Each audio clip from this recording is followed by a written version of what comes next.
கிறிஸ்துவுக்குள் பிரியமானவர்களே, ஆண்டவரும் உலக இரட்சகரும் மீட்பருமாகிய இயேசு கிறிஸ்துவின் ஈடு இணையற்ற நாமத்தில் அன்பின் வாழ்த்துக்களை தெரிவித்துக் கொள்கிறேன். கர்த்தர் ரொம்ப ரொம்ப நல்லவர். அல்லேலூயா.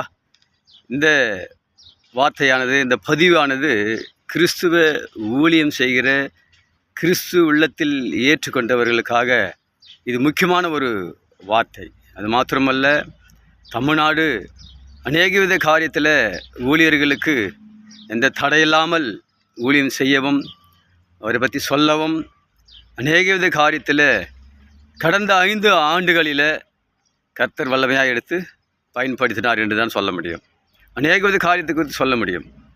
இந்த மத மாற்றம், மற்ற காரியங்கள் எல்லாவற்றையும் பார்க்கும்போது அநேக வித காரியத்தில் தடைகள் இருந்தது.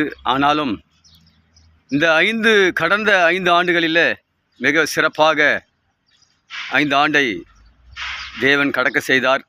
நல்ல ஒரு மனிதனை அவர் நமக்கு கொடுத்தார். அது மாத்திரமல்ல, எல்லோரும் ஆலயத்துக்கு போயிட்டு வீட்டுக்கு வந்துட்டுருப்பீங்க. எல்லோரும் நல்லா சாப்பிட்டு குடும்பத்தோடு கூட நல்ல ஒரு ஆசீர்வாதத்தோடு கூட இந்த நாள் இருக்கும். அது மாத்திரமல்ல, நாளை தினத்தில் தமிழ்நாடு இதோ ஒரு நல்ல ஒரு மாற்றத்துக்குள் வர வேண்டும். மனிதனுக்கு இது கொடுத்த ஒரு கடமை, இது நாம் நிறைவேற்றினோம்.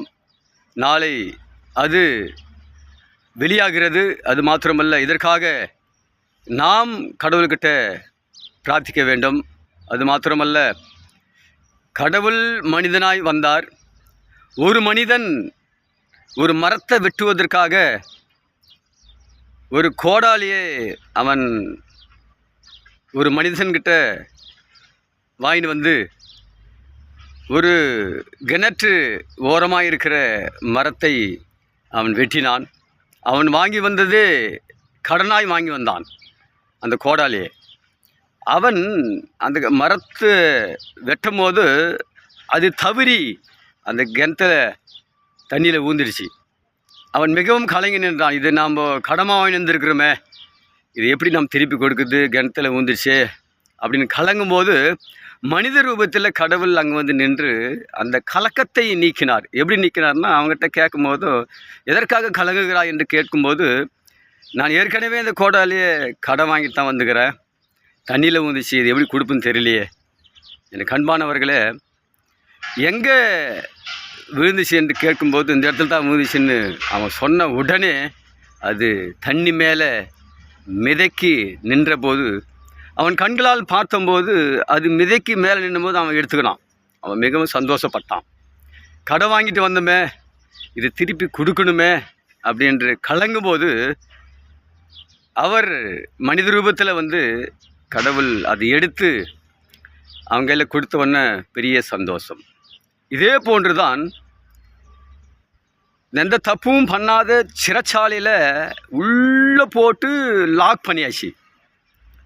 அந்த மனிதன் யார் என்று ஊழியரான உங்களுக்கு தெரியும், பைபிள் வாசிக்கிறவங்களுக்கும் தெரியும். அவர்களை இவர் ஆவினால் போய் தட்டி எழுப்பி, எப்படி பெரிதான லாக் போட்டிருந்தாலும் அவைகளெல்லாம் ஃப்ரீயாய் திறந்து வெளியே கொண்டு வந்து விட்டாரோ, அதே போல நாளை திறக்கப் போகிற ஒவ்வொரு பெட்டிலும் இந்த வருகிற 5 ஆண்டுகளில் ஊழியம் செய்வதற்கும் என்ன தடையில்லாமல் தமிழ்நாட்டில் அவருடைய வார்த்தை சொல்லுவதற்கும் தடையில்லாமல் போக வேண்டுமென்றால் நம்முடைய ஜெபங்கள் மிகவும் முக்கியம் முக்கியம் முக்கியம். எனக்கு அன்பான கிறிஸ்தவர்களே, தமிழ்நாட்டினுடைய விசுவாசம்தான் இன்னைக்கு உலகத்தையே காக்குது. தமிழ்நாட்டில் உள்ள ஒவ்வொரு உண்மையாய் ஆவிக்குள் அநேக ஆத்துமாக்கள், அழிந்து போகிற ஆத்துமாக்களை, அவர்களை நல்வழியை திருத்த நமக்கு ஒரு நல்ல ஒரு மனிதன் தேவை. இந்த தமிழ்நாட்டை ஆள வேண்டியதற்கு நல்ல ஒரு மனிதன் தேவை. 5 ஆண்டுகள் நல்லபடி நடந்தது. இந்த 5 ஆண்டில் நல்லபடி நடக்க வேண்டுமென்றால், பூட்ட முடியாததை பூட்டுகிறவரும் திறக்க முடியாததை திறக்கிறவருமாய் அவர் இருக்கிறார். அவர்கிட்ட நாம் உண்மையாய் உள்ளத்திலிருந்து நாம் பிரார்த்திப்போம். நிச்சயமாய் இந்த 5 ஆண்டில் எந்த ஒரு தவறான காரியங்கள் தமிழ்நாட்டில் நடக்காதபடி கண்டிப்பாக தேவன் இவைகளிலிருந்து நல்ல ஒரு மனுஷனை அவர் ஆளுகை செய்ய நாம் உள்ளத்தின் ஆழத்திலிருந்து அவர்கிட்ட நாம் பிரார்த்திப்போம். God bless you. கர்த்தர் உங்களை ஆசீர்வதிப்பார்.